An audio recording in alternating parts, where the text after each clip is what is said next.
Hello, today we are making a rosemary cranberry whiskey sour. So it's cocktails with Cristina and Stephanie.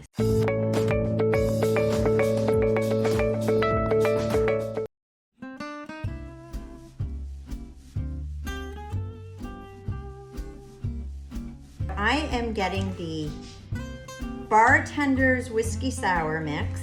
And you'll have to excuse my shaker bottle. I can't seem to locate mine. So we've got the sour mix. We've got 3 ounces of whiskey. Yep. And how am I gonna do ounce? Oh my gosh. And we haven't even had a cocktail yet. Okay, 3 ounces of whiskey. Yep. What else? My glass is filled with ice. I mean my shaker. 1.5 ounces of simple syrup. Ugh, that sounds good. We need 8 ounces of cranberry juice. Oh, 8 ounces of cranberry juice. We had to use light cranberry juice because, you know, might as well. Save calories. Yes. Just shake her up. Shake her up. Ooh! Ooh, close. Shake her up. Okay. There we go. Okay. And then just pour. Pour, and what are we garnishing with today, Stephanie? Ooh, we are garnishing with cranberries and rosemary. Okay, so we're gonna use some rosemary. Sprigs. Okay.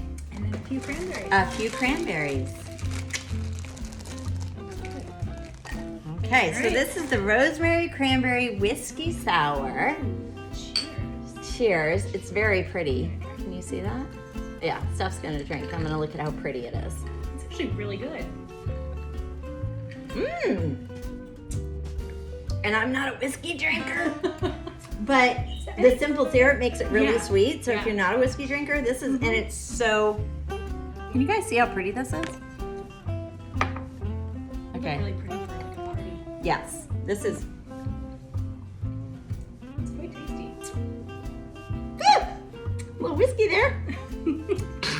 But it is actually really good. So here's your alternative to a cranberry Cosmo or anything else that looks holiday-ish. Enjoy! Good, yeah.